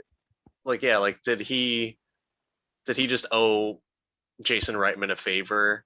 And there's got to be a good story behind it. I watched all the deleted scenes, could not find reference of it. I'm sure at some point it'll come out, right? But there's got to be a good story behind it. Let's hope so. Although I kind of like that. Those are some of my favorite cameos, that there's like no reason that person should be there, but they're just there anyways. Like Chris Evans in Free Guy. Yeah. It's like they had to make that scene because they got Evans for 5 minutes, and it was great. It was funny. I love that. So there were things about this movie that I absolutely loved. One, all of the callbacks.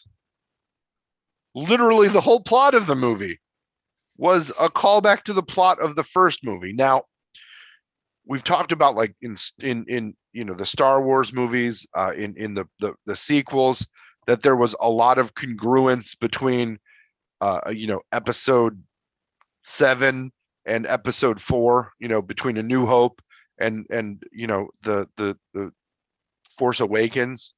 And there were a lot of people that were hating on that on the internet and in general. Mm-hmm. How did you feel about the fact that they used the same villain? I was okay with it because they did it better. I truly think, like, for Star Wars, it's a little bit different. They didn't do it better. They did it the same with a slight alteration. In this, they did it better. They did it creepier, scarier. I mean, better effects just because time-wise. But yeah, I was completely fine with having the same villain. Olivia Wilde, fantastic cameo there. And I was thinking, like, that's Olivia Wilde, right? And sure enough, then yes, it certainly was. I was completely fine with it because there was no reason that they should not improve on a previous movie. If you can improve on it, awesome. If you are just recycling it, that's a different story. I think they did a great job of not recycling the character, but repurposing it for a modern time, a new audience, but also as fan service as well. Dude, fan service everywhere.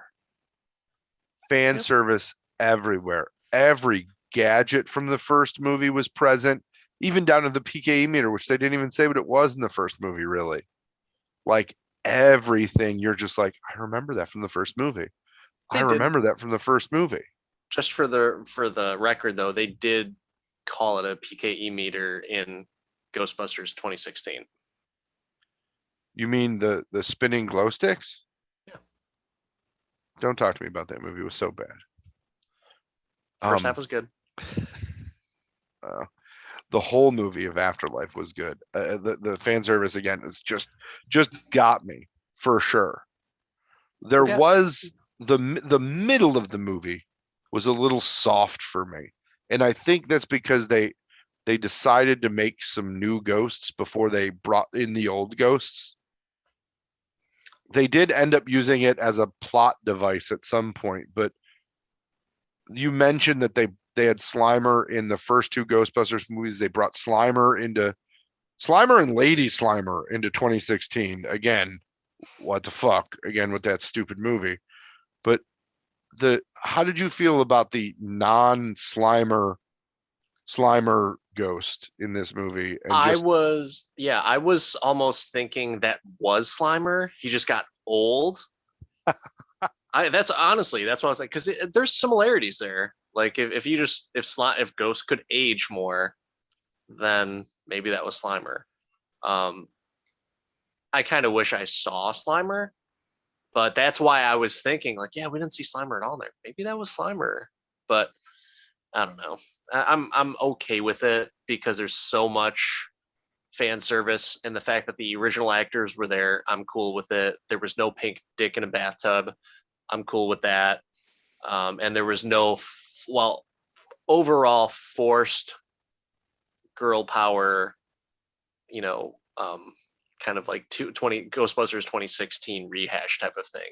This was all fairly organic of how they brought these people together. Yes, you've got Lucky Token that was in there, but I didn't completely hate it. I just thought it was unnecessary. But strong female protagonist, strong, shy, awkward, nerdy, loner protagonist, which, hey, you're hitting all the buckets and they still turn out to be a badass. Really cool. But yeah, I'm good. The end of this movie, the last act of this movie, is the reason I think it's the best movie I've seen all year. Is because they did so much with all the pieces at the end that it's just so good. So good. It was Um, a very good emotional um, pulling at the heartstrings type of moment, and that's what I view that, and I hold that in very high regard. If a movie will get some type of reaction out of me, whether it's like complete fury, like I can't believe that this character is this evil, I'm like, I'd never stand for that, or something like that, or on the opposite side of the spectrum, like, oh my gosh, this is so nostalgic, this is so touching that her ghost grandfather is helping her take down the big bad. I thought that was awesome. Loved it. I got Absolutely to loved it. back up. I got to back up from the CGI Egon, and I got to give the props that they let Ray retcon the worst answer in movie history. They didn't. They didn't. They could have done it so much better. They didn't I, need to call it out. They could have just showed him saying yes. But I didn't mind that they called it out. so this is, and we talked about this sidebar after we both saw the movie before we started to venture into the podcast arena. But the perfect way that they could have addressed that, but also reintroduced the team, is that Gozer is, they're just getting slammed down and getting beat down, and there's no way that they're gonna win, and Gozer is just gonna just decimate them, and then she'll ask them, "Are you gods?" And then that would have been the perfect time for the originals to come in, and Ray says, you hear the proton pack turn on, "Yes, we are," and then blasts her. That would have been amazing. But the question was a reaction to Ray's monologue of, with the power invested in me by you have to leave, exit this plane now. It wasn't like as a response. It wasn't her, it wasn't her Ezekiel 25:17. It wasn't just some cold-blooded shit to say to a motherfucker before you pop a cap in his ass. Hashtag Sam, hashtag Pulp Fiction. It was the reaction to the question. Yeah, but that, I'm just saying, do you not think that would have been a cool way to reintroduce them? Ray's not cool. Ray isn't cool then. He isn't cool now. He's getting coached up. It's okay. Could have been cool at that moment, and he could have remembered, even though he's a flat out moron. So I would have loved that. That, to me, I was just like, oh my God, this would be a perfect time for him to come in and say that. But like, nope. It was, I mean, it was cool to see them all. Don't get me wrong. I just wish that proton pack, before you even see them, "Yes, we are gods," and then They they did use blast. the noise, the power on noise and all of the special effects noises were used. And it's crazy how just nostalgic you can be over a sound. Yeah. And they hit it for sure. And I didn't expect the CGI Harold Ramis, I didn't and at all. it totally worked for me. How do you feel about that in general? If we're going to start CGIing like dead actors into things, The controversy behind that is I totally understand it. Because what would hold any studio back from doing something like that? Because the technology's there. You could recreate anybody, but is it ethical? And where does that, where does the line of art or exploitation lie? Like what is that? Um, I think this was very tasteful from what I read, that they had reached out to the family to see if this was going to be something that would be okay with them. Um, I think if that is, you have the blessing from the family, it's okay to do. I don't think that was used in terms of exploitation, because it was a surprise, right? It wasn't really yeah, nobody. advertised that. No, it was. Yeah, unless you read spoilers, you didn't Yeah. know. And the person who did the stand-in for it was Ivan Reitman. Oh, was it really? I didn't know. They I didn't brought know in that. Ivan Reitman, like he brought in his dad and said, "Hey, will you do the Hmm. physical stand-in for this?" So that to me was like, yeah, no, this was treated with respect. They just didn't grab Joe Blow off the street Right. and put him in there. Like they used the family to do it, the quote unquote family, not the physical family. I mean, I read the same thing that Harold Ramis's family signed off on it. Um, but yeah, I love the fact that they brought it back. And then they gave you the heartfelt moment, the father-daughter hug. Like Yeah. they gave resolution to so much in this. It was, I understand why, Egon didn't say anything, but Because he was dead.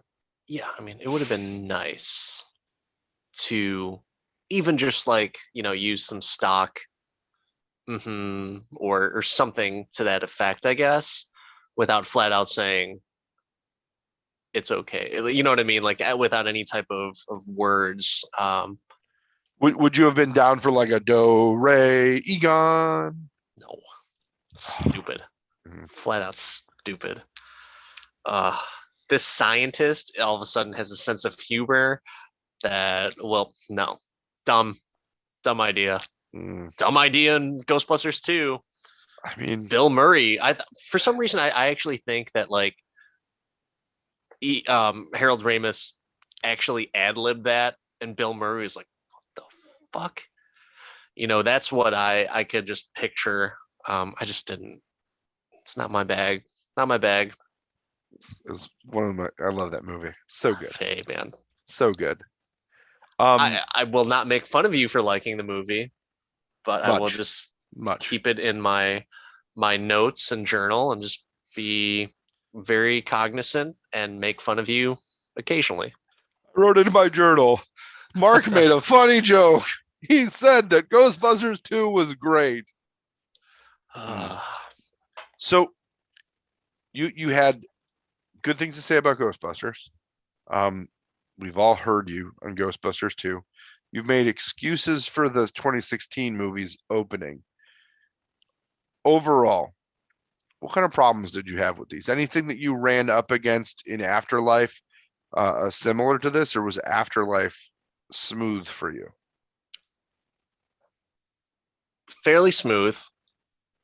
I think that it helped loop a lot of Ghostbusters 1 and 2 together for me. Stuff that I forgot about, or things that I didn't even necessarily pick up on. I was the whole Egon being a absentee father type of thing. Totally understand again after watching 1 and 2. because he was almost like an absentee-minded friend because he just wasn't present in the friend aspect. Scientist aspect, sure. If it had to do with research, all in. He's there. In terms of friendship, not so much. But it was that inconsistency of friends on, friends off, friends on again, friends off. That was my main issue with the movies, the continual trilogy Mhm. of 1, 2, and Afterlife. Okay. What about you? And any No, problems? I loved Afterlife. I thought it was really good. The soft part in the middle with like the hey, let's introduce a new ghost, like It was but long. it was I think long. it was a Yeah, little you too could have long. moved. You could have missed the middle section, but you got some character development. You got to see them play with Ecto One in a big bad way, which was really cool. Um, which then was a plot device to how they moved Gozer from the mine to the house and the big dirt farm trap. Like it made sense as to why they left it in. Don't know how necessary it was, but hey, you got to see him roll in Ecto One.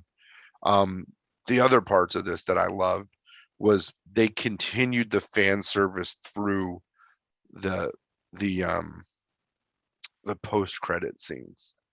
They brought in Sigourney Weaver and they brought the cards and the shock machine from the first Ghostbusters, Yeah, great which callback. which was and they called out that he was a douche and he only shocked the females. I was like, The males. yes. He only shocked the Yeah, that's males. that's what I mean. Never shocked the girl. Yeah. Sorry. But that was amazing. And then they gave you this like ray of hope with Winston, where he bought the firehouse apparently because he's fucking Winston Rolling in it. Bezos. Yeah, no, Yeah. Winston Bezos over here. But his child birthday party conglomerate really took off. But he bought the firehouse, brought Ecto One there, and was talking to it. And I think that it, the nostalgia of the movie, like we talked about earlier, isn't necessarily in the characters. It's the characters are part of it, but the concept, the gadgets, the car, just the approach, and the concept has so much sentimental and nostalgic value that maybe that's how they carry forward. Maybe Winston is the Charlie in a Charlie's Angels Ghostbusters setup, right? It's an awful comparison, but okay. It's not, he's the guy behind he's the silent leader, not silent, but he's on the speaker. I guess. He's funding the whole thing. Okay. I didn't know you hated Charlie's Angels so much. No, I mean, there could have been a different. I don't know. Whatever. That's fine. Sorry, I ruined it. The That's whole okay. podcast killed it with my Yeah. Charlie's Angels reference. Yeah. So let do you want to just get to the part that everybody's here for? They want to Yeah. hear our rankings Yeah, and see let's if shit on Ghostbusters 2 some more. never. So, Never. all right. Yeah. Why don't you do your full ranking and then I'll do mine. Okay. From bottom to top is what you want. You want worst to let's first? go from worst to first. Worst to first. Worst, no surprise to anybody that the 2016 Ghostbusters is the worst Ghostbusters. For sure. Couldn't be worse. At 3, I'm going to put Ghostbusters 1. Really? Because I feel like the comedy in Ghostbusters 2 was better for me. And Afterlife is the best one by far.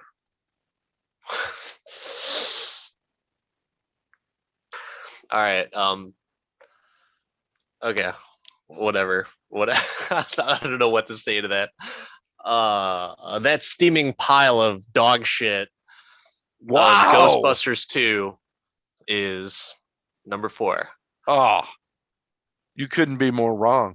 I might have to go to an optometrist of how bad my eyes are, of like the constant rolling And yes, there were some funny things about it, and I appreciated the jokes. Overall, the movie Mm. ridiculous, flat out ridiculous. I'm not saying that, you know, in comparison to some of the other movies, it's like the worst movie ever made. Not saying that, but in this lineup, number 3 is going to be the Ghostbusters 2016 remake. Main reason is because that first half I thought was very good, and it holds up better than the first half of Ghostbusters 2 and the second half. Never. No, it you're wrong, because yes. Oh. So, Agree to disagree. and you will enjoy that shitty movie at number 2 all day long. I But will. Ghostbusters 2016, Hemsworth can do no wrong. I did like the characters of Kate McKinnon the best, and then Kristen Wiig shortly behind that. I did not care for Melissa McCarthy or Leslie Jones, but I can't remember the dude's name from The Office in the opening scene. I thought he was hilarious as well too. Very small bit part, but funny. Not as And small as Kevin's bit part. well, Why am I standing here? That it's movie is so bad. I enjoyed his overall ridiculousness. Um, but yeah, so that's number 3, and Ghostbusters 1 in at number 2. Um, I like the movie. I don't love the movie like, or love the movies like you do, but I will say that Ghostbusters Afterlife, it was the only movie to pull any type of heartstring from me. It was the only movie that I was remotely scared of, and which I appreciate in a ghost themed movie, I didn't that there ask you is an what element of scared you. fear. What's that? I didn't ask you what scared you in that movie. So the anxiety of that initial truck scene, you don't know what they're racing from. I mean, they're racing from a ghost, but you don't see it. You don't know what's going on, and there's like that sense of panic of like, oh my god, what the heck's going to go on here? And then you see, like, Egon makes it back to the house, and there's just like, holy shit, what's going to happen? And I just thought that that was really cool. And then there's a few jump scares and like the pit or the cave or the cavern or whatever the hell you want to call it. Yeah. Um, there was little jump moments there, and I did not get that with any of the other movies. So not Okay. only did it pull at the heartstrings emotionally, it definitely added to the whole atmosphere of being a movie about ghosts, which you would expect a movie about ghosts to have a few jump scares or be, at least, at the very least, anxious to see what's going to happen with the ghosts. In the other movies, nothing. I was Yeah. anxious to see how the actors were going to make a joke. That's about the amount of anxiety that I had for stuff, or how awful the jokes were going to be, or the setting, or the villains were going to be. It wasn't a good type of anxiety, for some of the movies that I did not prefer. But yeah, Afterlife was fantastic. Excellent use of Harold Ramis. I thought it was tasteful. Um, but overall, interesting thing. I mean, that's my ranking. I'm sticking to it. But I pulled up the Rotten Tomatoes numbers, so they don't go by. It's actually kind of surprising. So Ghostbusters 2, no surprise there, worst in Rotten Tomatoes rating with 54%. Um, I'm not a Still hater over by 50. any means, but I just didn't like the movie. I don't hate it. I think it was I understand. ridiculous. I don't hate it. The Fembusters, as I like to call it, the Yes. Ghostbusters 2016 was 74%. What? Yeah, 74% for Rotten Tomatoes, which is ahead of Ghostbusters Afterlife, which was both our number ones, which was at 63%. I was baffled by that. Everybody's scared to downrank it because it's a girl power movie, apparently. I ain't afraid no ghosts. Mm. But Neither is Dan Ghostbusters. Aykroyd in that movie. That was one of his only lines and one of the only callbacks to the original movie whatsoever. No. Ghostbusters Afterlife, 63%. Did you No, hear I'm that talking right? about. Sorry, yeah, Okay. Dan Aykroyd's only line in the 2016 Yeah. Ghostbusters movie. Yeah. And then Ghostbusters, this was mind-boggling to me, but 94% on Rotten Tomatoes. I rank it lower because I enjoy the second movie a lot. I like the jokes in it and kind of the ridiculousness. And Afterlife is such, like, to your point, like the emotional heartstrings in it. I don't think I've felt that emotional about a like pop culture, like comic or anything movie like that since like Logan. I was just like, oh my god. Not even Spider-Man No Way Home, huh? The Aunt May scene was good. The Harold Ramis scene was better. What about all the other scenes of, well, I don't know. This So how isn't about a this? How about Spider-Man this? versus that. I will but promise you that I will in 19 days rewatch No Way Home and tell you. But I've watched Afterlife a few more times, and I only went once to see No Way Home because going to see a movie multiple times in the theater with a 1-year-old is just kind of, you got to save those babysitting credits. Understand. So I'm I will rewatch and I didn't really compare. I just know that Ghostbusters movie. I was like, I'm so excited to watch this again, and I am excited to watch No Way Home again. Believe me, but Okay. yeah, these Ghostbusters movies for me, I love them all except for the 2016 one, which if I never see it again, I'm okay. Um, but yeah, any three of these movies could be a desert island movie for me. And I don't mean to speak poorly of the first Ghostbusters movie by putting it at 3, but I do agree that Afterlife is a more complete film in general, and I like to, and I like to see you get all pissed off at me too. It amuses us and the listeners. You're a fan. I am not necessarily a fan, casual moviegoer in this instance, but yeah, that's all I got. I will say overall, the movies can be enjoyed. Will I rewatch them? I'll rewatch 2 of them. That's it. And those are my top 2, Ghostbusters and Afterlife. But I'll be damned if I watch Ghostbusters 2 again. Oh, buddy, I you're gonna. might watch like YouTube clips of Ghostbusters 2016 of Hemsworth, and that's pretty much it. But that's about it, man. Like I'll at least rewatch that part, and maybe that's why it's ranked ahead of number 2. But that's it, man. That is our episode on Ghostbusters. I hope you've enjoyed it. Um, Mark being the super fan for this and me being the casual fan, I had a fun time discussing it. I don't quite understand a lot of stuff from coming from Mark, but either way, I can do this all day. Mark, I'm sure you can too. But thank you all for who have tuned into our YouTube. Check out our audio version of the podcast on Spotify. I don't even know why I'm mentioning this because you'll probably listen and or watch, so I don't need to mention.